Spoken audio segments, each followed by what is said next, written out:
Over in the world of eBay, there's always those cheap bundles going on, and I've got a couple of other exciting ones, but this is one of the cheapest ones I've come across recently because no one's looking at weird Xeon bundles. People see the word Xeon in there and suddenly go, oh, that seems a little bit scary, I'm not going to buy that. But I've picked up what is meant to be a full Xeon, could possibly be a gaming setup, for around £5 on eBay. And given everything else has gone wrong with this week's video, this is what we're looking at instead, and I've just had it sat in a bunker outside for 2 months or so, to the stage where I can't remember what it is other than it comes with a Xeon. And given these are so cheap, it actually says it on the front. He's written down first gen Xeon Bundle. Well, maybe he went for an upgrade to a B450 system, but hey, we've got a motherboard box on upgrade path to go from. Here it is. I mean, it looks very OEM, but it cost us next to nothing. I'm guessing thermal? Oh, I'm guessing like a thermal probe, right, for the fan temperature sensor, stop them going crazy. An Intel cooler. Should we see what's in here? Oh. An I/O shield. And some RAM. It's actually got proper Corsair Vengeance. I mean, only 8 gigs of RAM, but still, when you're looking at bundles this cheap and you're getting 8 gigs of nice Corsair RAM, you're probably not too fussed about the limitations. I'm assuming this does work, because he's gone to the effort of packaging it nicely, but let's see what's underneath them. Oh, they are stiff. It's quite a new looking cooler, and it's actually one with a copper base. I don't think this is an original 1156 cooler, given the logo looks too new. Okay, the thermal paste is just dust. But this is the basis of a complete system, because there's a Xeon X3440, which off the top of my head was equivalent to an old Core i7, 4 cores, 8 threads. This looks to be really good value. I mean, yeah, it's OEM, but I'll have to double check how much I actually paid, because I can't remember the exact figure. So I've cropped out the rest of the information. Sorry, this actually cost me £8, which is still remarkably good value, so I can't really argue with any of it. This is useful for me because having a little bit of extra data on first-gen Xeons is cool, and we can pretty much find out how good they are as a bundle, because I've been seeing lots of these cheaper bundles going on eBay, including old Xeons. Maybe it was a sign for the other video to go wrong, because this is going to answer a little bit of everything, because one, we actually finally get to take a look at these first-gen Core i7 Xeons, and we also get the value of them as well, because for a cheap bundle, I've got to know if this actually works.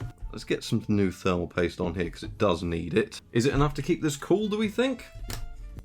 Now, we've got cheaper bundles than this, but the actual presentation, the fact that you've got something somewhat actually powerful parts of their era is quite interesting. I mean, it's hampered down by an OEM board, but does it actually work? Pinged on for a second, and then pinged off again. It has a really hideous sounding beeper. But yeah, 1156. I thought it'd be entering the world of retro territories now, but no, it's still in the bargain bin. Really, no one wants this stuff, which means that you can sometimes end up with something kind of cool. It's making a noise like it's posting, but then just doesn't do anything. Oh wait, Xeons don't have onboard display. I mean, it flashed up for 2 seconds. I'm an idiot. Yeah, Xeons don't actually have built-in display.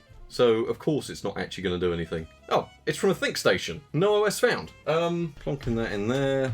Okay, it's definitely doing some weird things. It was very cheap. It cuts the power after first startup.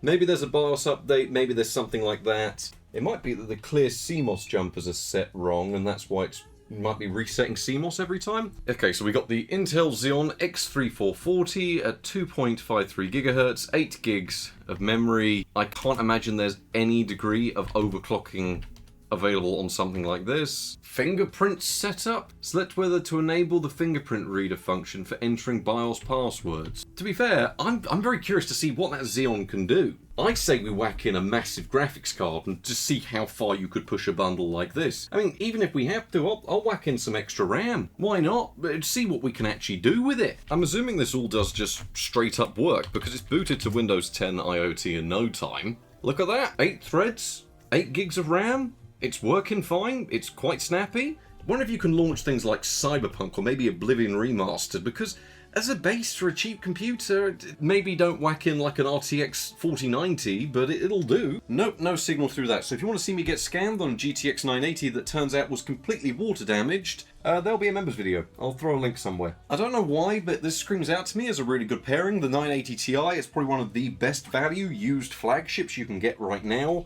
These things are so cheap, and I do think it's going to be very limited by an £8 Xeon bundle. cheap graphics card, cheap bundle. We might add some extra RAM to it if it needs it. I mean, it's boosting up on a couple of cores up to around 2.7 GHz from 2.5 GHz base clock. I can already see there from the specs, you do get 8 megabytes of cache on those old Xeons. It's actually going very smoothly, much smoother than my last attempt at a video this morning. Drivers are now installed, which means we can run this through a quick physics test and find out if anything's actually overheating or going wrong. Yes, Windows, there's nothing wrong.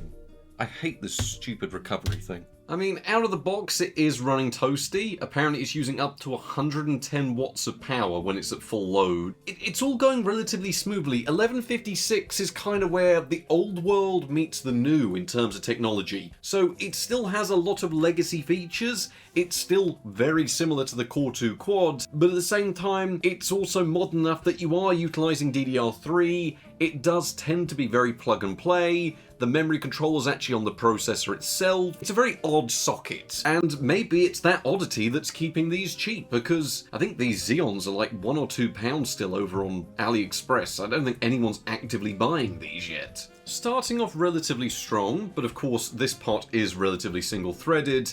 It's whether it can maintain these speeds will be a test of the multi-threaded performance. Yeah, it's certainly conducting the heat away. That is toasty. 1982, which is not terrible for a cheap bundle. And the CPU is running, as predicted, at about 98 degrees Celsius. If we got some fan settings maybe in the BIOS, we'll go through and try and set those. We're trying to eke a free performance out of an £8 bundle.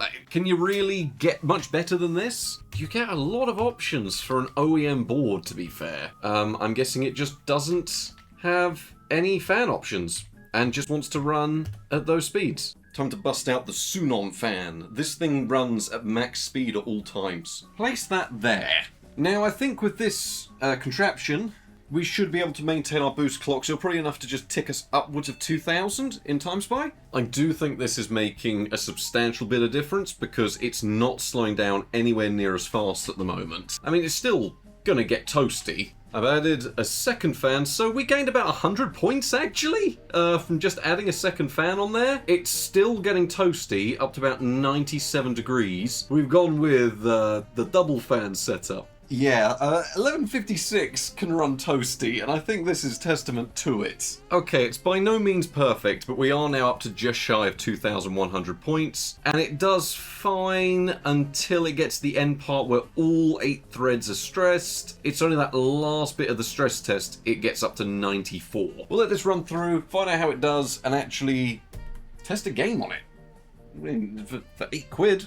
Why not? For most things that we want it to do, it's running between 70 to 90 degrees, which is fine. We already know that 8 gigs of RAM is a limit in 2026, so I don't think anyone's going to blame me for adding in an extra 8 gigs of RAM.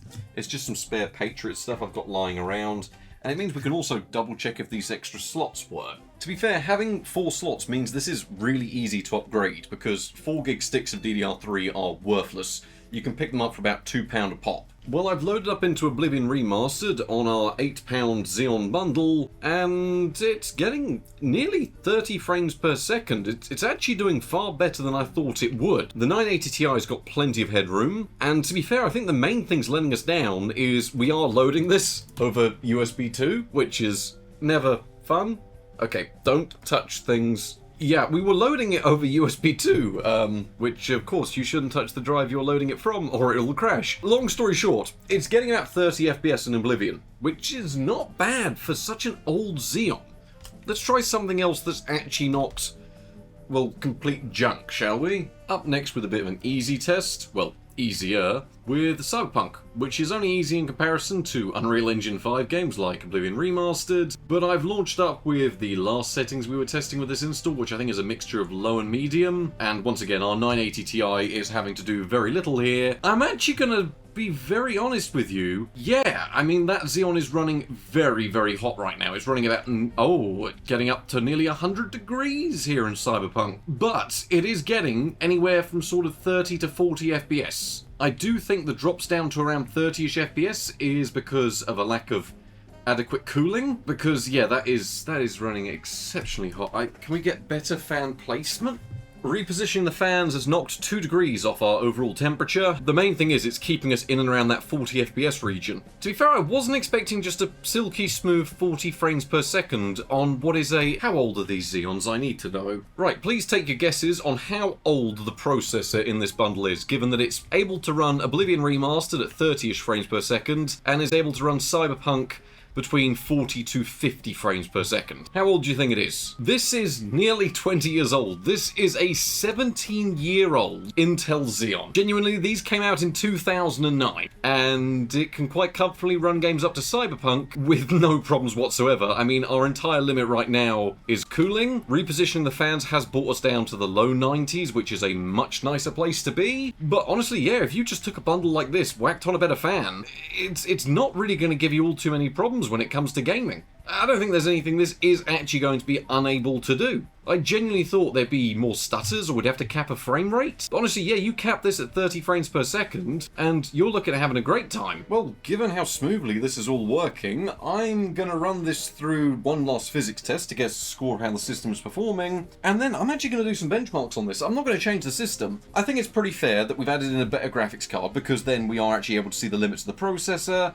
and we've added in some extra RAM. Otherwise, we'd just be saying, oh look, 8 gigs of RAM's too little in 2026. We already know that for the latest titles. What I am curious about is it worth buying one of these cheap OEM systems that comes with a Xeon, sticking in a better graphics card and some RAM, and then trying to do some gaming on it? Because so far, I'm struggling to think of anything else you could get that would be better. I mean, 1155 would probably be better. Entry-level AM4 if you actually want upgrades in the future. Okay, there's a lot of options that are better than this. But if you're just looking for a cheap solution and one comes up, could it actually be decent to use? Right, so just to go over the complete specifications, what did we actually get in our 1156 eBay bundle? Well, the star of the show is the Intel Xeon X3440. These aren't particularly expensive processors, but it is something I'm quite interested in. And given we've got the limitation today of the stock cooler, which is a Cooler Master Intel OEM variant, and also an OEM Lenovo motherboard, it means we're going to be seeing the performance of this completely stock. We did actually get 8GB of DDR3 included, and this is Corsair 1600MHz stuff, so it's not too bad, but being 4GB sticks, these really are worthless these days. To boost it up for the sake of testing, we are actually running things with 16GB thrown in, purely to make sure the RAM isn't a limitation, actually to give this video a bit of entertainment value. DDR3 is pretty worthless, provided you're buying smaller capacity sticks like this, as you can pick them up from CEX for about £2 a pop these days. There was no graphics card included, not even an iGPU. This is a Xeon, so we do have to add a 980 Ti, and we are running Windows 10 IoT on the system. Overall, for £8, you've got something where all you really need to do is throw in a little bit of extra RAM and throw in a graphics card, plug it into a power supply, and that's what you've got here. You've got a rather competent looking system, and these are going for sale all over eBay under £10, because frankly, no one is bidding or taking the chance on an OEM Intel Xeon bundle. One of our main limitations today, though, is that stock cooler, because despite actually being a relatively good Cooler Master one with a copper slug running through it, it looks like something from the Skylake era, something you get bundled with the Core i5s upwards, and it would do a cracking job there. Unfortunately, this is an old Xeon from 2009, and they do put out quite a bit more heat. Because of this, by simply adding 2 fans, we were able to increase our time spice score by around 100 points. This was enough to stop it throttling, and with some clever placement later on, I was able to bring the temperatures down to the 70 to 80 degree range rather than the 80 to 90 degree range, purely by just getting more airflow through that minimal heat sink. In terms of comparisons to this stock Intel Xeon X3440, it's actually performing relatively well given its age. I mean, it's beating out a lot of older AMD options quite handily, it's beating out even Haswell Core i3s, but when you start comparing it to 4-core CPUs like the Core i5-2400 and upwards, you can see it begin to lose its edge, not because it's lacking threads, but because it's lacking individual core performance. By the time you get to Skylake, even 2 cores is beating this out overall. But I don't really want to waste too much more time, because we've got this bundle set up, we've seen a little bit of what it can do in Oblivion Remastered and Cyberpunk already. My question I've got today is If you are someone that is looking at throwing together a cheap system, is it worth going this far back for these cheap bundles, sticking in a graphics card and some RAM and calling it a day? Because that's pretty much what we're doing here. So we're running with the 980 Ti, we've got it boosted up to 16 gigs of RAM, we've got it at a stage where it's no longer thermally throttling, because when I started these benchmarks, GTA 5 was putting so much load on things, it was wanting to run at 100 degrees with 2 fans pointed at it. Fortunately, after some clever placement, we did bring this number down quite substantially, but the question I have for you today is, should you go and buy a cheap eBay bundle, use this as the basis of your gaming PC, and how would something like this perform? Keep in mind you're going to be ending up with OEM bundles where you can't overclock, and is that limited performance enough in the benchmarks? Now, starting off the benchmarks, we have GTA 5 Enhanced Edition. I didn't want to bother testing the legacy version today because we already know it'll run on one of these older Xeons. But how is that new Enhanced Edition holding up? Well, with very high settings, which is how it defaulted to on a 980 Ti, the Xeon was able to keep up with it just about, returning us averages of 49 FPS and 1% lows down to 39 FPS. And that is the main thing I noticed. This Xeon is very capable, but keep your eye on those 1% lows, because I do believe capping the frame rate in certain instances would definitely help. And it's kind of testament to this because when I moved over into World of GTA Online, which does put a lot more load on the processor than single player does, we saw our average pretty much half, down to 29 frames per second. 1% lows weren't too much better either, down to 21 FPS, and in smaller lobbies this figure would be above a 30 FPS average, but when we're in those more packed out lobbies, given it's the summer holidays over here, they are very full, these lobbies, then it doesn't matter what settings you use. Very high, normal, the Xeon is not able to cope with the amount of players in a lobby. So single player's fine, smaller sessions are fine, but full-fat GTA Online Enhanced Edition, maybe not a great idea on one of these cheap bundles. Next up we have Counter-Strike 2, which originally I tried playing through the workshop benchmark with competitive settings in 1:80 by 960. We returned 68 FPS on average, and this is one of the rare instances where the frame times were actually rather decent, with 1% lows down to 58 frames per second. So overall, not exactly the highest frame rate imaginable, but it was one that felt stable and quite controllable. And I will say this did extend to actual real-world gameplay, where if you're playing one of those simpler or older maps like Dust 2, Mirage, Inferno, you would get in and around that 60 FPS range, which isn't exactly competitive, but it is playable, so I'll give it that. The problem is, when I load up into one of the more intensive or newer maps, we see things quickly fall apart. Our average didn't take too much of a hit, now in and around the 50 frames per second range, but our 1% lows certainly did, now being in and around 36 frames per second. It was controllable, but it wasn't exactly a great experience, so Counter-Strike 2 is playable, but only in simpler maps and scenarios. Next up we have the very well optimised Arc Raiders, and despite the game taking around half an hour to apply an update, and then another half an hour to actually load all of the shaders in because these Xeons are good but they are still rather old, we were able to get in game. Now when you were running with FSR or any type of upscaler, performance was a little bit wonky, I wasn't exactly all too happy with it. But the thing is, provided you're playing this with a graphics card that doesn't require any form of upscaling, because it does have a noticeable hit on these older processors, so as long as you're running a native resolution like we were here, medium settings, 39 FPS on average, 1% lows down to 30 FPS, honestly better than I was expecting. So if you cap this at 30 frames per second, use medium and high settings, you're in for a pretty good time. It's worth noting that Arc Raiders is fairly well optimized in this regard, and dropping back to low would pretty much result in, well, the exact same frames per second, so it's pretty much about using the balance between your processor and the graphics card to try and have some load on there. But yeah, Arc Raiders, as long as you don't mind no FSR, works pretty much fine. Now I do actually have the real performance figures for Oblivion Remastered, and very much like we saw earlier, it was hovering in and around 30 frames per second, resulting in a 29 FPS average, and 1% lows down to 21 FPS. There were occasional hitches and stutters when loading in the world, but it must be said here, given this is actually matching one of the older Xeons when overclocked in terms of single core performance, having those 8 threads really does carry this game from being a 15 FPS experience to something that is nearly 30.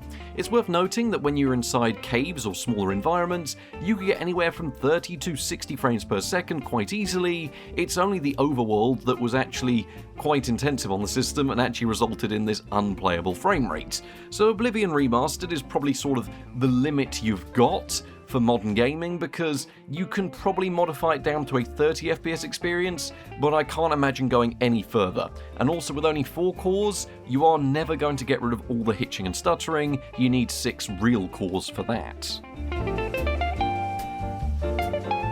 For some unknown reason, people love seeing me test Samson on computers, and that's probably because it makes Oblivion Remastered almost look optimized in comparison. With low settings in 720p with native mode enabled, we return 28 FPS on average, and 1% lows down to 18 FPS. Honestly, more than anything, I was surprised it even started on an old Xeon, but it wasn't a particularly great experience. I mean, the 980 Ti is not going to be dealing with this particularly well, and Samson is, even on rather good systems, a 30 FPS hard limit. So trying to get that out of an old Xeon was certainly a challenge, but it just can't do it. In simpler situations, when you're not moving too much, yeah, sure, it'll do it. The thing is, this is a game about driving, and the moment you're driving in the city, it will be bouncing between 15 and 30 FPS so much, you wish you weren't playing it.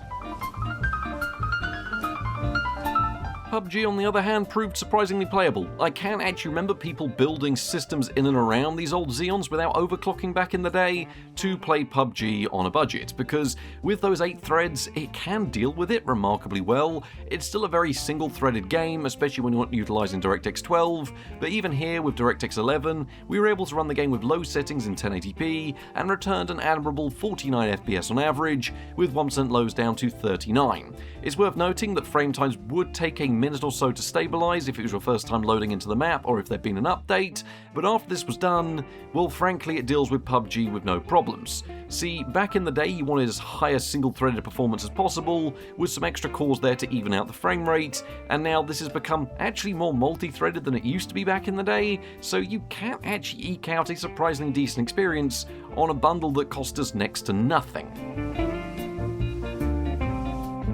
As always, a brilliant test for processors is BeamNG, because we can turn on all of the traffic simulations, and we've got the physics effects enabled, which will bring a lot of these older processors down to their knees when they're trying to calculate it in real time.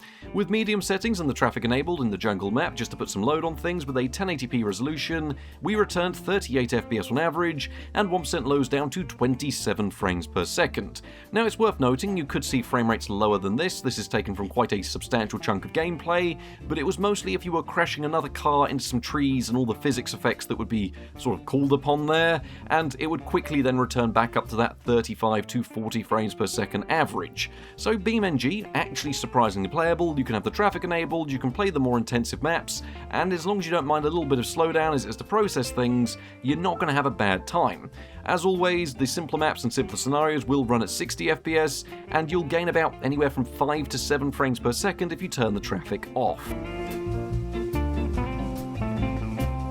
Always a fan favourite to see tested with Red Dead Redemption 2. I didn't even bother going through the settings menu because I hate configuring this game, so I thought, you know what, high and ultra settings, if you think you can run with these settings, which of course the 980 Ti can, why not, let's go for it. Surprisingly though, if you cap this at 30 FPS, you're getting something that beats out most of the PlayStation 4 and Xboxes with no problems whatsoever, because it would pretty much not drop a single frame whatsoever. Average at 38 FPS, 1% lows down to 33, you'd see that closer to 30 FPS range when you're in larger, more built-up areas, but generally when you are out and about in the wilderness, you'd see around the 40 FPS region. So Red Dead Redemption 2, yeah, it's going to be intensive on the old Xeon, but it's going to manage it fine provided there's a good enough graphics card in there.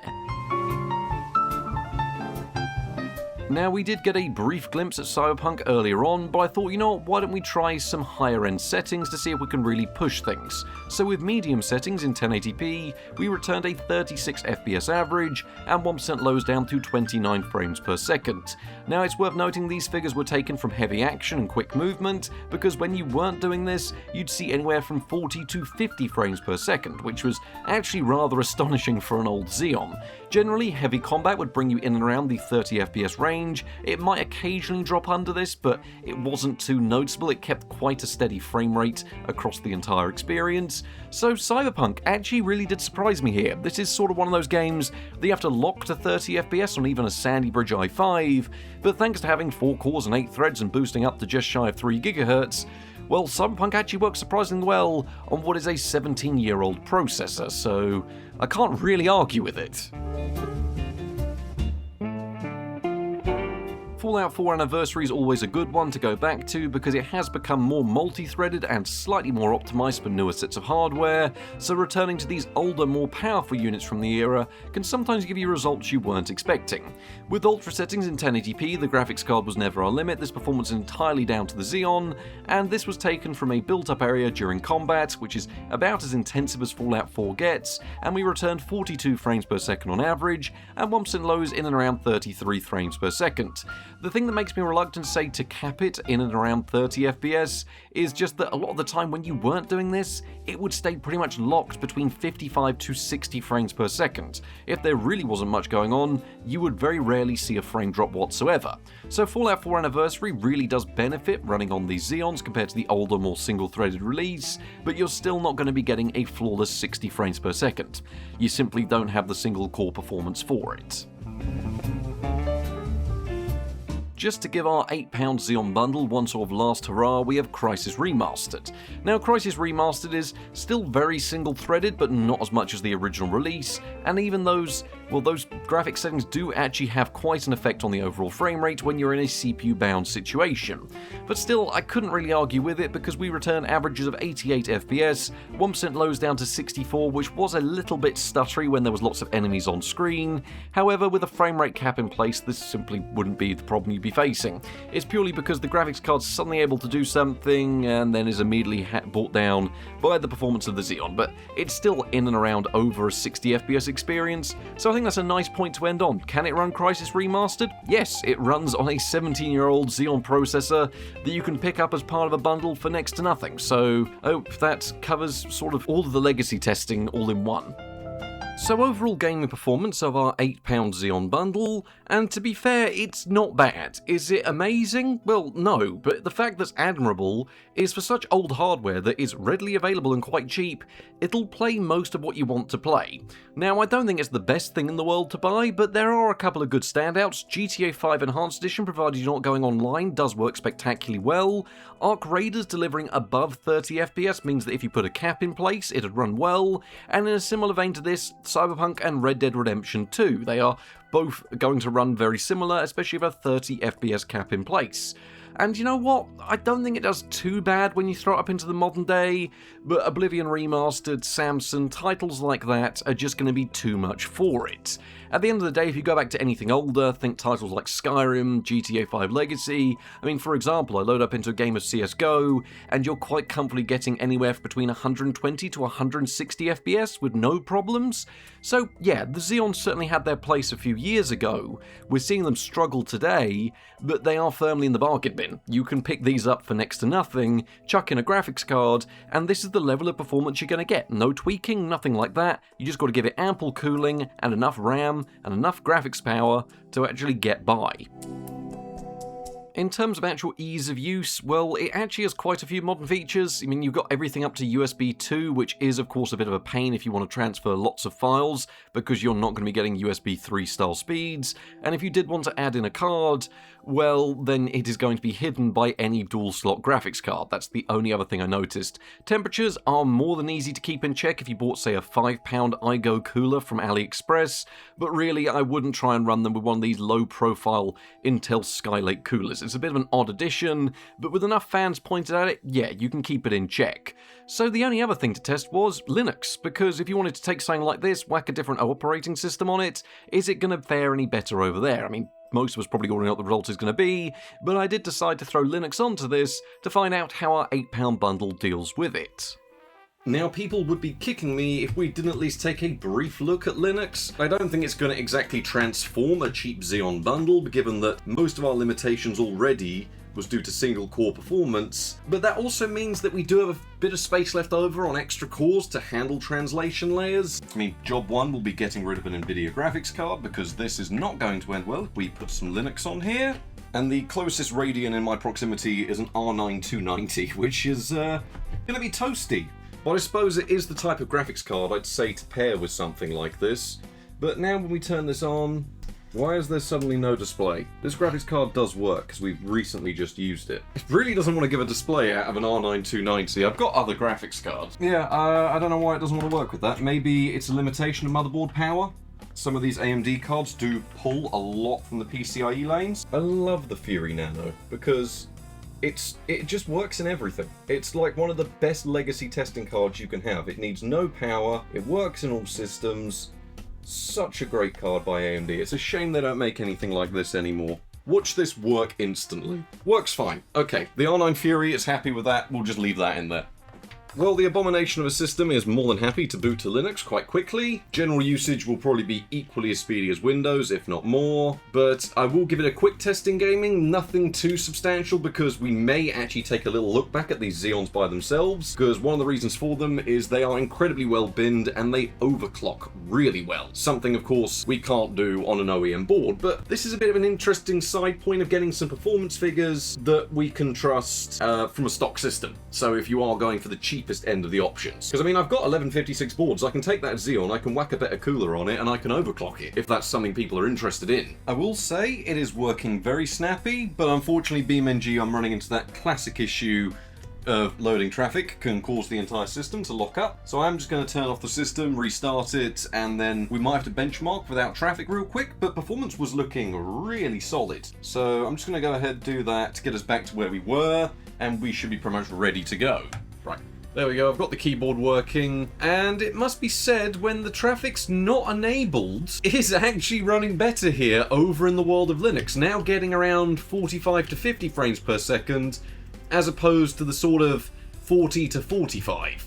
I mean, it's not a huge increase in performance, but it definitely does feel a little bit smoother. Then again, we are also running the Radeon, so that will have lower driver overheads. Physics and bits and pieces like that are still taking their toll on things. But you know what? As far as BeamNG goes, actually not a bad experience here on the Xeon if you're using Linux. So that's at least a little bit of a nice surprise. Let's just throw up something else, make sure it is working. I mean, there's nothing really I can't tell you that you wouldn't already know. Now, I've still got a few other bits updating in the background, but for the sake of just testing a bit of basic Linux gaming, you can't really go wrong with Half-Life 2. And it was never really going to be much of a struggle, but what it does let us see is that, you know what, that translation layer is still having an effect on the processor because we are running it through Proton. The native Linux port just never seems to work for me, but Proton always seems to work absolutely perfectly. But yeah, we're pretty much getting a locked 60 FPS. Makes a lot of sense, the R9 Nano is a very good card, but at the same time, that Xeon, I mean, if you are going to be running the latest and greatest titles, it's not really going to struggle with the translation layer too much, because you do have 4 cores and 8 threads, and it's those 8 threads that really do carry when it comes to the modern world, multi-threading, running things like translation layers, and yeah, you can have a pretty good time. There's not really too much else to say about Linux, other than if you want to run with it, you're not really going to have any problems. No real frame drops in older titles, and not too much of a performance hit when you're using Proton. You're just going to want to use an AMD graphics card rather than something from NVIDIA, but there we go, I'm happy with that. That all worked really rather well.